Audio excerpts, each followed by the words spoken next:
Assalamualaikum warahmatullahi wabarakatuh. Perkenalkan, kami dari kelompok 7 beranggotakan Akmal Fauzan, Anggi Rahma, Dito Triadi, dan Femia Damira.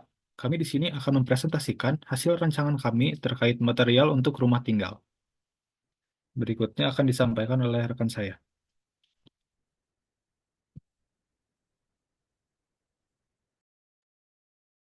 Tujuan dari pemilihan material untuk rumah tinggal itu ada 4 unsur yang dipertimbangkan. Yang pertama ada kenyamanan, estetika, efisiensi biaya, juga berkelanjutan.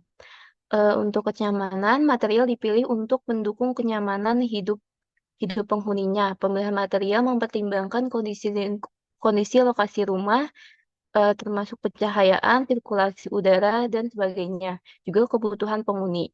Untuk tujuan estetika, mengutamakan kesederhanaan dan keindahan. Pemilihan material bertujuan untuk menciptakan tampilan yang bersih, rapi, dan elegan. Fokusnya adalah menghadirkan keindahan melalui elemen sederhana tanpa dekorasi berlebihan. Selanjutnya, efisiensi biaya. Pemilihan material pada desain berorientasi pada harga yang terjangkau dan daya tahan, bertujuan agar lebih efisien, ekonomis, juga perawatan yang minim. Yang terakhir ada tujuan keberlanjutan, tidak hanya memprioritaskan tampilan visual, tetapi juga kesadaran lingkungan. Material ramah lingkungan yang berbahan alami atau bahan yang tidak merugikan lingkungan yang diutamakan. Kemudian ini ada lokasi, lokasinya itu di Kabupaten Bandung Barat, Kecamatan Parongpong, Kelurahan Ciwaruga, di salah satu klaster di Pondok Hijau, Jalan Pinus, Rayabar. Untuk ukuran lahannya 7 meter kali 15 meter, luasnya 150 meter persegi. Berikut adalah foto lokasinya dan bangunannya. Selanjutnya, ada ruangan-ruangan dan fungsinya. Yang pertama, di lantai 1 itu ada ruang tamu, fungsinya menerima tamu dan juga berkumpul. Kemudian ruang tidur tamu, fungsinya untuk ruang istirahat atau tidur untuk tamu yang menginap. Kemudian dapur dan ruang makan. Fungsinya untuk memasak, mencuci piring, makan, dan juga berkumpul. Kemudian ada ruang gudang untuk menyimpan barang kebutuhan rumah. Selanjutnya ada KM, kamar mandi atau WC1, fungsinya untuk buang air kecil atau besar, atau juga bisa mandi. Yang ini ruangan kamar mandi yang lebih diperuntukkan untuk tamu. Selanjutnya di lantai 2 ada ruang kerja, fungsinya untuk bekerja, ruang tidur anak, fungsinya untuk istirahat atau tidur anak. Kemudian ruang tidur utama, ruang untuk istirahat atau tidur untuk pemilik rumah. Kemudian ada wall-in closet, fungsinya untuk ruang khusus untuk menyimpan barang pribadi seperti pakaian, tas, sepatu, dan sebagainya, serta tempat untuk berdandan. Selanjutnya ada kamar mandi WC 2 itu di ruang tidur anak, dan kamar mandi atau WC 3 itu di ruang tidur utama. Dan yang terakhir ada foyer, yaitu fungsinya ruang transisi setelah menaiki tangga dan sebelum ke ruangan-ruangan yang berada di lantai 2. Kemudian untuk suhu di lahan yang kami ambil yaitu di Ciwaruga yang terletak di Bandung Barat, tepatnya pada wilayah dataran tinggi yang memiliki iklim tropis dengan suhu relatif sejuk sepanjang tahun.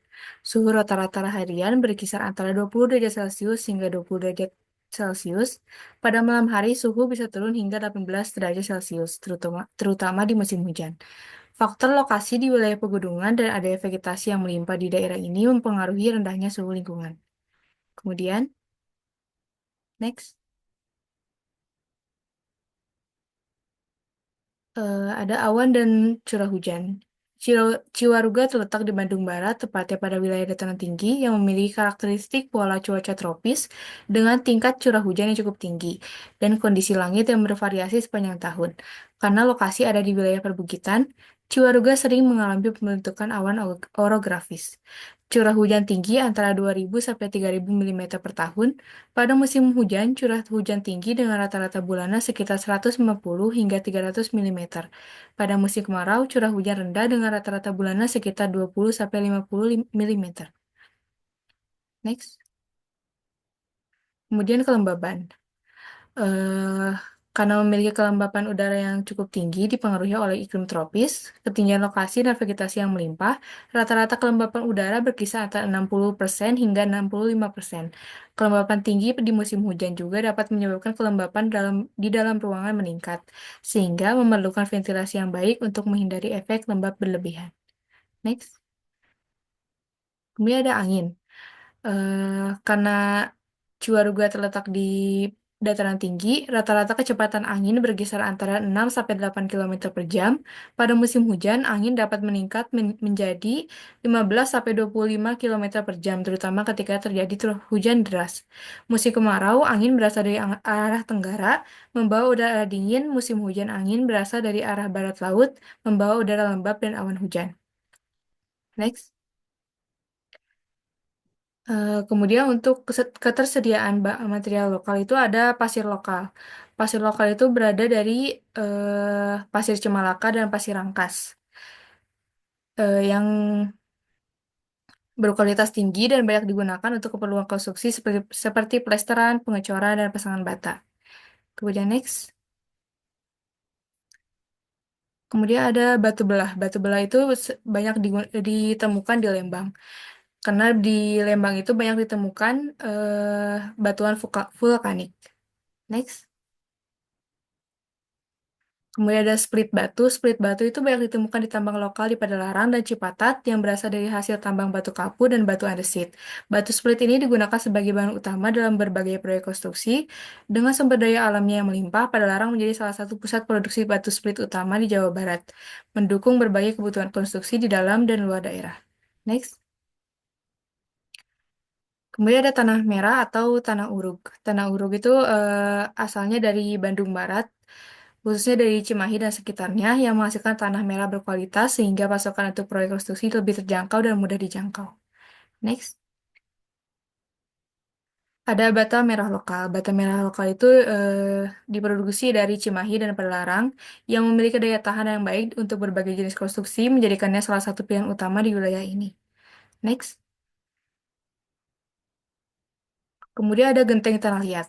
Genteng tanah liat itu tuh berasal dari soreang dan juga batu jajar yang dikenal dengan kekuatan dan ketahanannya karena umumnya terbuat dari tanah liat berkualitas tinggi yang diolah dengan cara tradisional. Proses pembuatan genteng dimulai dengan penggalian tanah liat yang kemudian dibentuk, dikeringkan, dan dibakar pada suhu tinggi. Pembakaran ini menghasilkan genteng dengan tekstur yang kuat dan tahan lama serta warna alami yang khas. Next. Kemudian ada kayu. Ada kayu jati dan albasia yang banyak ditemukan di Padalarang dan Cisarua, yang merupakan daerah dengan kondisi tanah dan iklim yang mendukung pertumbuhan pohon-pohon ini. Cocok untuk rangka atap dan kusen. Next. Kemudian ada besi beton. Besi beton yang diproduksi oleh produsen lokal seperti CV Padalarang Steel yang dikenal dengan kualitas yang terjamin dan ketahanannya yang sangat baik terhadap cuaca ekstrim serta beban berat. Next.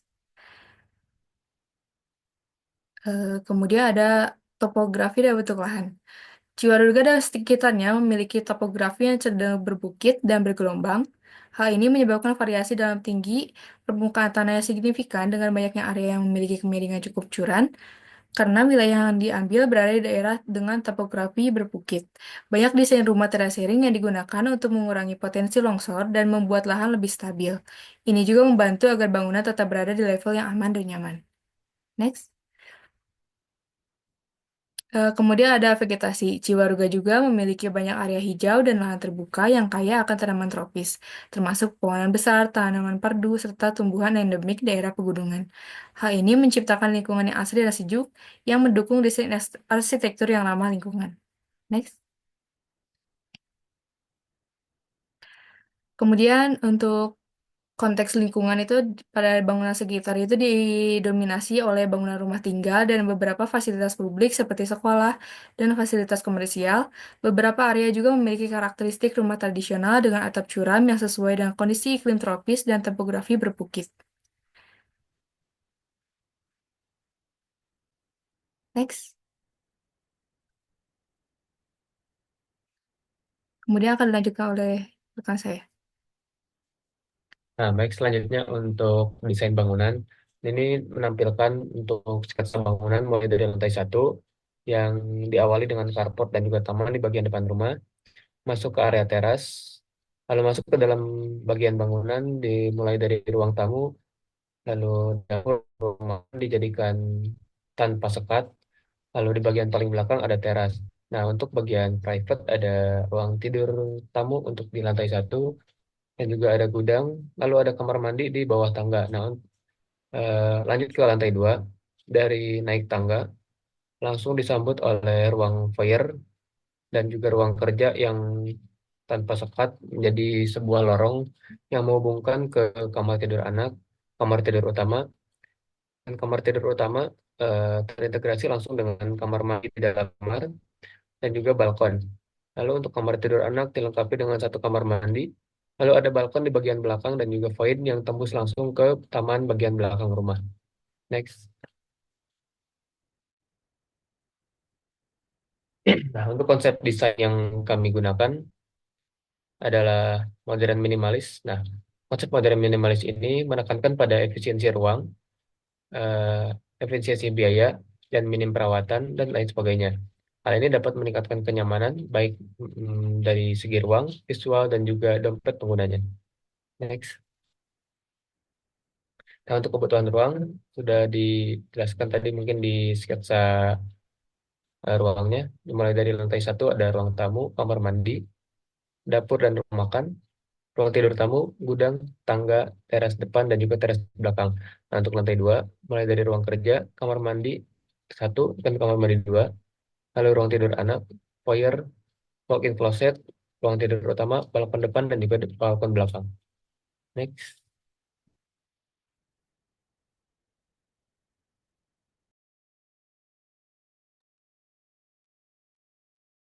Baik untuk struktur yang digunakan, yang pertama pada pondasi. Di sini kami menggunakan dua pondasi dangkal. Yang pertama adalah pondasi menerus. Pondasi menerus merupakan pondasi dangkal yang material penyusunnya adalah batu kali atau batu belah yang memiliki beberapa kelebihan. Di antaranya dalam proses pengerjaan yang praktis dan efisien dengan biaya terjangkau dan mudah didapatkan. Yang kedua adalah pondasi footplat. Pondasi footplat ini merupakan elemen struktur yang mendistribusikan beban ke lapisan tanah yang lebih dalam. Penggunaan pondasi ini umum digunakan pada konstruksi rumah, dengan beberapa kelebihan di antaranya desain dan konstruksi yang sederhana, distribusi beban yang merata, fleksibilitas, dan biaya yang terjangkau. Next. Untuk struktur kolom dan balok, di sini kolom kami menggunakan material beton bertulang berukuran 15 cm kali 15 cm untuk kolom praktis dengan tujuan untuk beban dinding non-struktural. Dan untuk kolom beton bertulang berukuran 30 cm kali 30 cm dan 30 cm kali 15 cm untuk kolom struktural. Dan untuk balok, kami menggunakan material beton bertulang berukuran 15 kali 25 cm dan 20 kali 40 cm. Next.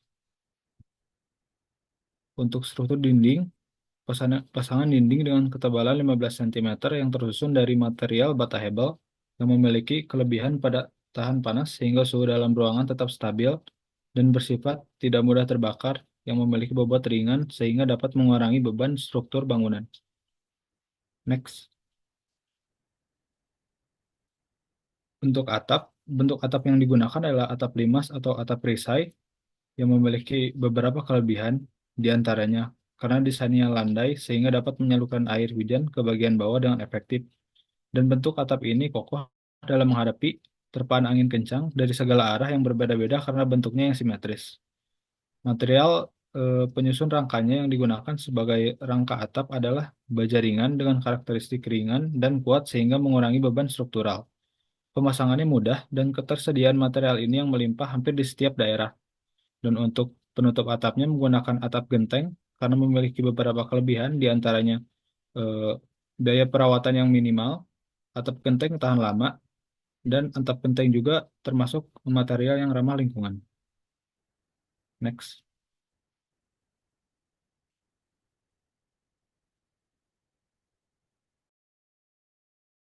Nah, mulai dari pemilihan material di kamar anak ya.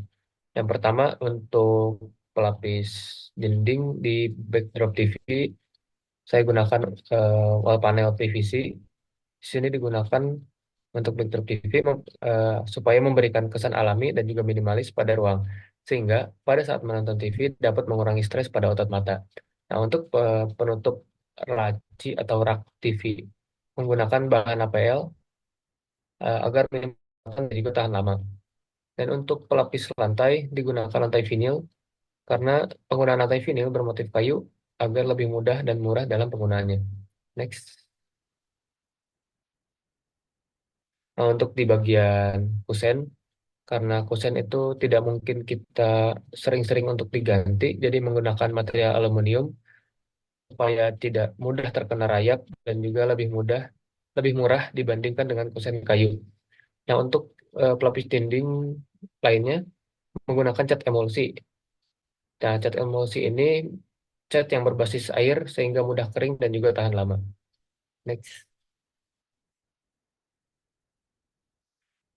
Sama seperti dinding yang lainnya, dinding yang sebelah sini juga menggunakan cat emulsi. Nah, untuk pelapis lemari baju dan juga lemari make up ini menggunakan finishing HPL supaya minim perawatan dan juga tahan lama. Next. Nah, untuk pada ruang kerja sama seperti kamar anak, lapisan dindingnya menggunakan cat emulsi supaya lebih mudah kering dan juga tahan lama. Nah, untuk material pembuatan rak buku menggunakan kayu solid. Walaupun sedikit lebih mahal harganya dibandingkan dengan kayu olahan, tapi kayu solid ini memiliki serat-serat kayu yang lebih indah dibandingkan dengan kayu olahan. Next.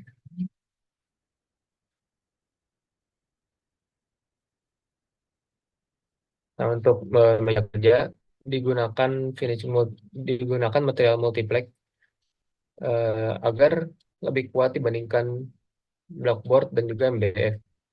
Nah, untuk lantainya disamakan dengan kamar anak sebelumnya menggunakan lantai vinil agar lebih mudah dan juga murah dalam penggunaan.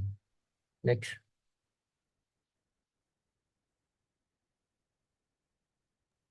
Selanjutnya di ruang tamu untuk bagian dinding, finishing dinding menggunakan PVC dengan motif marmer. Ini memberikan kesan modern juga terlihat mahal, namun juga lebih ekonomis dari harga dan juga perawatannya lebih mudah.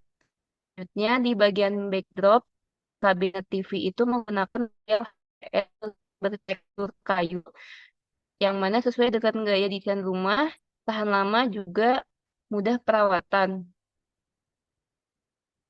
Selanjutnya, untuk plafon menggunakan gipsum, yang mana gipsum ini termasuk material ramah lingkungan, harganya terjangkau, anti rayap, juga peredam suhu panas yang baik. Di bagian sisi kirinya itu menggunakan cat dinding di finishing dinding berwarna abu yang cocok pada gaya modern minimalis. Selanjutnya untuk lantai menggunakan granit ukuran 60 kali 60 memiliki kelebihan awet dan juga mudah perawatan. Di selanjutnya ada material WPC yang mana material WPC ini termasuk material ramah lingkungan karena terbuat dari daur ulang dan serat kayu. Di bagian jendela dan pintu, kusen-kusennya itu menggunakan aluminium yang harganya lebih murah dan juga minim perawatan. Untuk kacanya menggunakan one way glass, yang mana ini memberikan privasi bagi penghuni. Ruangan mendapat pencahayaan, namun orang luar tidak dapat melihat ke dalam. Selanjutnya, di material pintu itu menggunakan HPL yang memiliki ketahanan tinggi terhadap goresan, benturan, dan panas. Di bagian kamar tamu, dindingnya menggunakan finishing WPC yang termasuk material ramah lingkungan karena terbuat dari daur ulang dan serat kayu. Kemudian eh, ada juga wall panel dengan material PVC sama seperti yang di ruang tamu dengan motif marmer. Di bagian sebelah kiri itu dindingnya menggunakan cat berwarna abu sesuai dengan palet warna yang gaya modern minimalis. Untuk lantainya menggunakan vinil karena harganya lebih ekonomis juga tampilannya menarik. Selanjutnya ada material ACP menggunakan material ACP dengan motif kayu yang memberikan kesan nyaman juga sesuai dengan desain. Untuk material pintunya sama seperti bagian dinding yaitu menggunakan ACP. Untuk kusen jendelanya menggunakan kusen aluminium.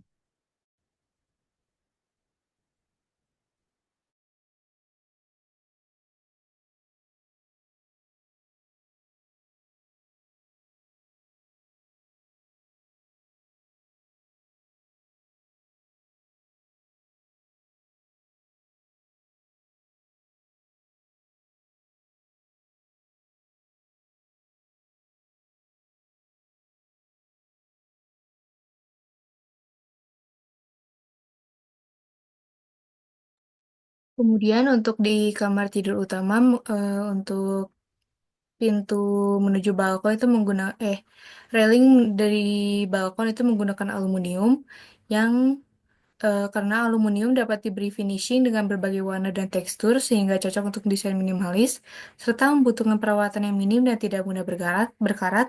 Kemudian untuk dinding di belakang kasur itu menggunakan ACP.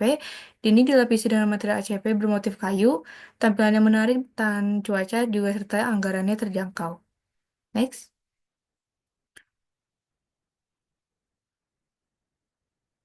Kemudian untuk pada walk-in closet atau WC itu lemarinya menggunakan HPL atau High Pressure Laminate, tidak mudah menyerap air sehingga tidak mudah lapuk atau berjamur. Kemudian untuk lantai itu menggunakan vinil, vinil yang bersifat tahan air sehingga tidak rusak jika terkena tumpahan air atau kelembapan, serta dengan harga yang terjangkau memberikan tampilan yang mewah.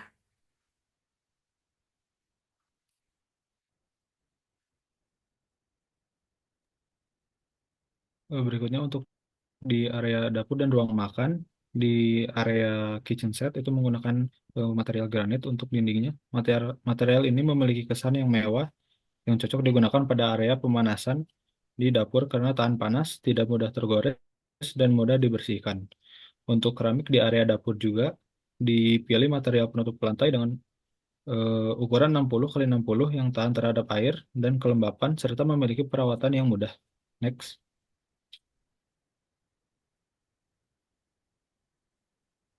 Lalu untuk dindingnya sendiri menggunakan finishing dinding menggunakan cat dinding interior berwarna abu yang cocok untuk gaya modern minimalis. Dan untuk eh, lapis dinding menggunakan WPC karena termasuk material ramah lingkungan karena terbuat dari daur ulang dan serat kayu. Next.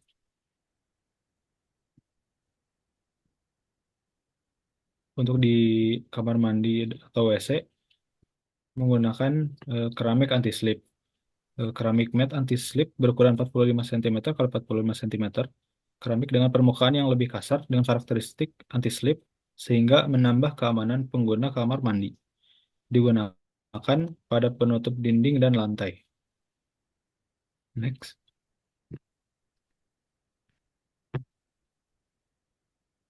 Untuk kesimpulannya, Pemilihan material untuk rumah tinggal bertujuan untuk mencapai kenyamanan, estetika, efisiensi biaya, dan keberlanjutan.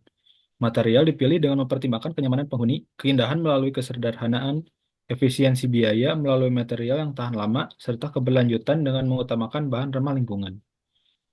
Manfaat desain material ini bagi pemilik rumah adalah menciptakan kenyamanan melalui material yang mendukung kebutuhan penghuni serta memberikan estetika yang sederhana namun elegan. Efisiensi biaya juga tercapai melalui penggunaan material yang tahan lama dan mudah dirawat. Bagi lingkungan, desain ini berkontribusi pada keberlanjutan dengan mengutamakan material ramah lingkungan seperti bahan alami atau yang minim dampak negatif terhadap ekosistem. Sementara itu, bagi dunia arsitektur, pendekatan ini menjadi contoh desain yang tidak hanya fungsional, tetapi juga estetis dan bertanggung jawab pada lingkungan. Eh, next.